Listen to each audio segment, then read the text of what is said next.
Last chapter, guys. Sorry. Kitchen's closed. My hands hurt. My feet hurt too, sticking out from under the covers, radiating pain up to my knees.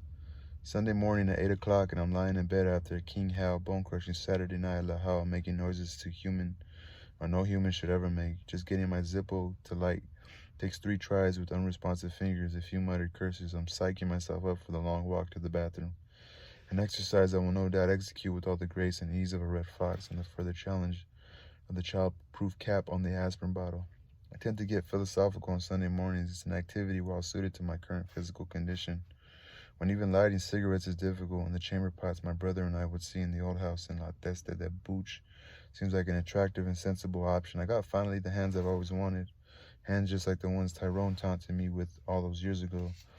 Okay, there are no huge water-filled blisters, not this weekend anyway. But the scars are there, and I lie in bed. I take stock of my extremities, idly examining the burns, old and new, checking the condition of my calluses, noting with some unhappiness the effects of age and hot metal. At the base of my right forefinger is an 1.5 inch diagonal callus, yellow-brownish in color, where the heels of all the knives I've ever owned have rested. The skin softened by constant immersions in water. I'm proud of this one. It distinguishes me immediately as a cook, as someone who's been on the job for a long time. You can feel it when you shake my hand, just as I feel it on others in my profession. It's a secret sign, sort of Masonic handshake without the silliness, a way that we in the life recognize one another. The thickness and roughness of that piece of flesh, a resume of sorts, telling others how long and how hard it's been. My peaking finger on the same hand is permanently deformed, twisted and bent at the tip. As a result of poor whisk handling, making Hollandaise and Bear Noir every day for Bigfoot, I keep the whisk handle between pinky and third finger, and apparently the little finger slipped out of the joint unnoticed and was allowed to build up calcium deposits until it became what it is today, freakish looking and arthritic. There are some recent scrapes and tiny punctures of a few little dings here and there on the backs of my hands, a result of rummaging at high speed through crowded reach-in boxes, hauling milk crates filled with meat upstairs, bursting open boxes and counting cans on Saturday inventory. And a few shiny spots where I must have spattered myself with high oil or simply grabbed a pot handle or a pair of kitchen tongs that were too hot. My nails, such as they were, I gnawed them in the taxi home from work, are filthy. They're dried animal blood under the cuticles and crushed black pepper, beef fat, and sea salt. A large black bruise under the left thumbnail is working its way slowly out over time.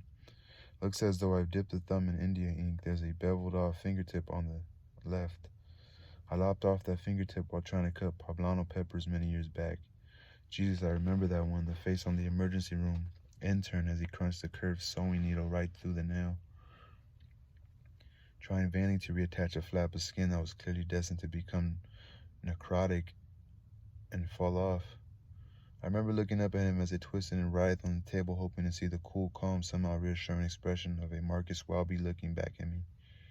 Instead, I saw the face of an overextended fry cook, a kid, really, and he looked pained, even grossed out as he pulled through another loop of filament. There's a raised semicircular scar on the left palm where I had a close encounter with the jagged edge of a can of Dijon mustard. Almost passed out from that one, that terrible few seconds before the blood came, me looking at my injured paw, and it not looking like my hand at all, just some terribly violated slab of very pale meat. When the blood came, it was almost a relief. There are some centimeter-long ridges in the webbing of my left hand, between thumb and forefinger, from the dreadnought when I would regularly lose control of the oyster knife, the dull blade hopping out or breaking through the shell to bury itself in my hand. The knuckle wounds are so numerous and have been opened and reopened so frequently that I can no longer recall on the layer upon layer of white scar tissue where or when I got any of them. I know that one of them is a result of boiling duck fat in the supper club, but other results to the flesh have come and gone.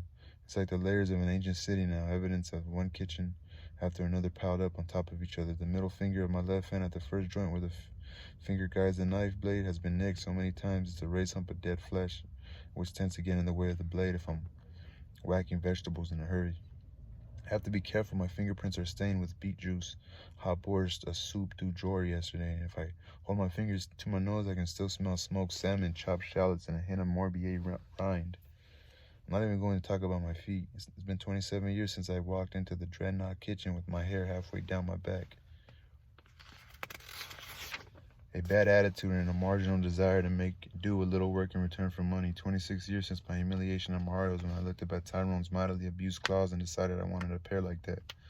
I don't know who said that every man at 50 gets the face he deserves, but I certainly got the hands I deserve, and I got a few years to go yet. How much longer am I going to do this? I don't know. I love you, see.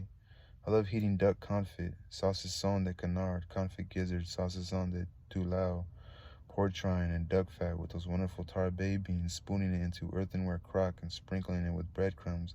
I love making those little mountains of chayu mashed potatoes, wild mushrooms, riz de val, a nice tall microgreen salad as garnish, drizzling a perfectly reduced sauce around the plate with my favorite spoon. I enjoy the look on the face of my boss when I do a pot au feu special, the look of sheer delight as he takes the massive bowl of braised hooves, shoulders, and tails in, the simple boiled turnips, potatoes, and carrots looking just right. Just the way it should be. I love that look, as I love the look on Pino's face when he gazed upon a perfect bowl of spaghetti a la chitara.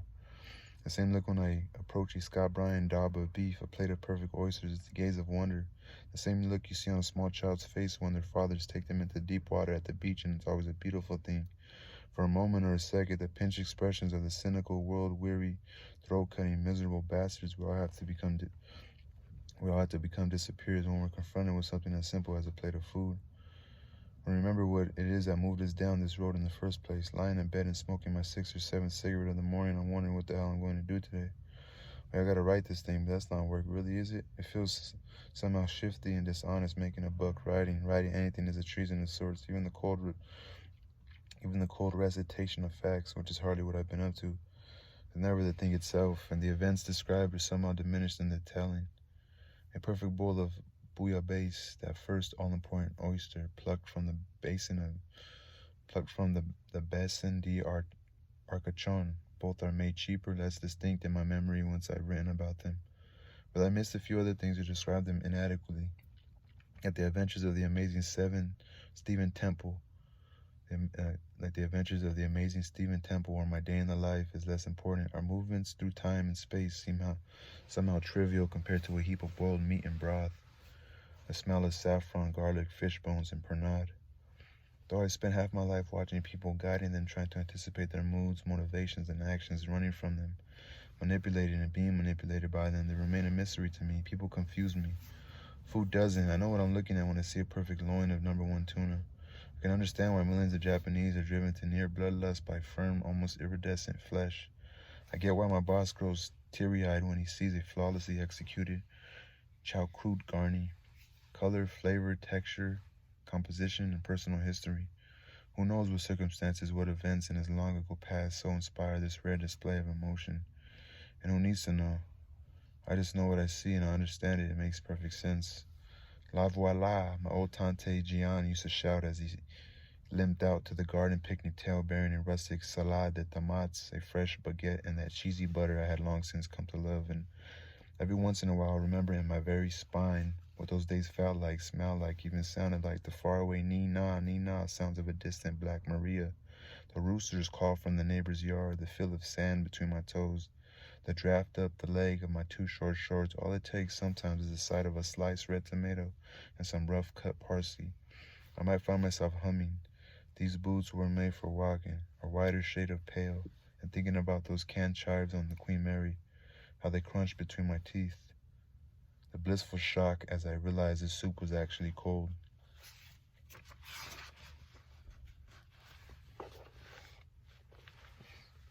I've left a lot of destruction in my wake and closed the hell of a lot of restaurants. I don't know what happened to many of my early owners, whether they're back pulling teeth for a living or whether they still cling to the dream, trying to get some other operation off the ground, trying to stay ahead of their latest creditors, the latest unforgiving developments of market forces and broken equipment, unreliable cooks and menacing moneylenders. I don't know.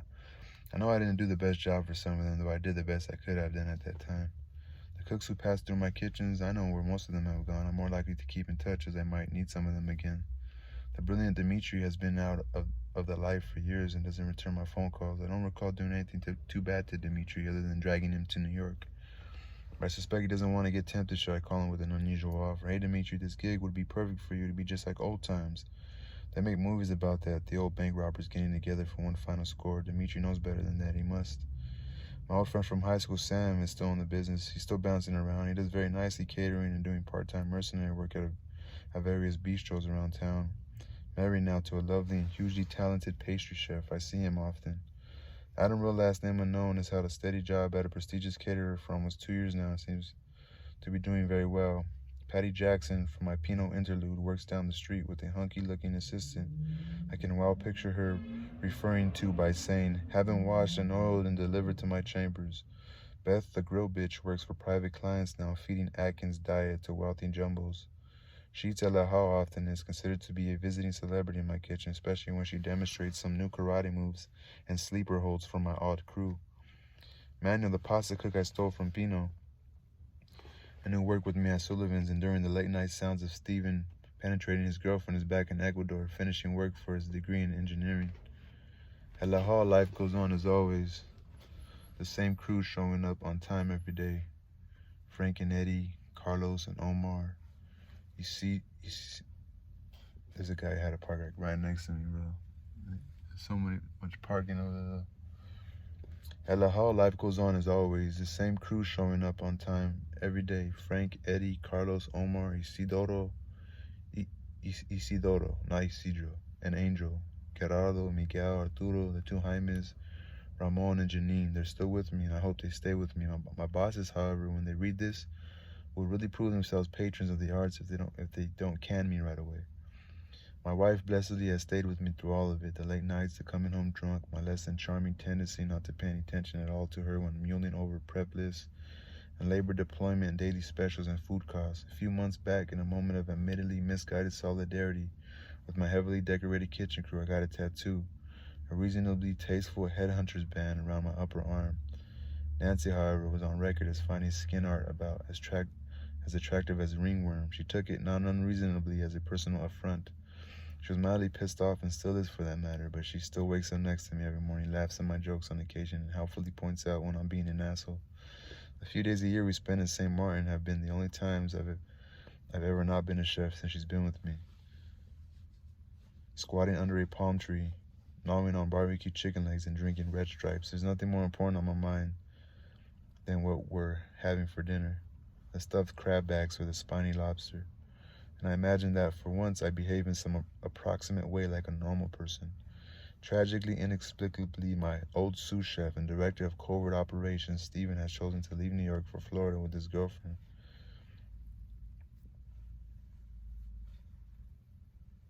Pulling up stakes, giving up his apartment, even bringing along his goldfish, so it doesn't look like he'll be coming back anytime soon. That sucks. I can't imagine life without him. My doppelganger, my evil twin, my action arm, my best friend. I just can't imagine not being able at any time to pick up the phone and call him on his cell, enlist his help in whatever dark plans I'm hatching at the moment. Plus, I'll need somebody strong to work my grill on Saturday nights. I'll be calling, of course. Guess where I am right now? Let me listen for a few seconds to the sounds of the waves lapping against the beach, or the car with its top down, cruising down the main drag in South Beach, the bastard. I'll be right here until they drag me off the line. I'm not going anywhere, I hope. It's been an adventure. We took some casualties over the years. Things got broken. Things got lost, but I wouldn't have missed it for the world. Oh my God, this is a great book. It's crazy how his friend Steven's leaving. That sucks. And not only is he leaving, but he even writes about Steven after he writes about his wife. I remember him writing in the book before when he was saying, like, your sous chef becomes closer to you than your wife. That was funny.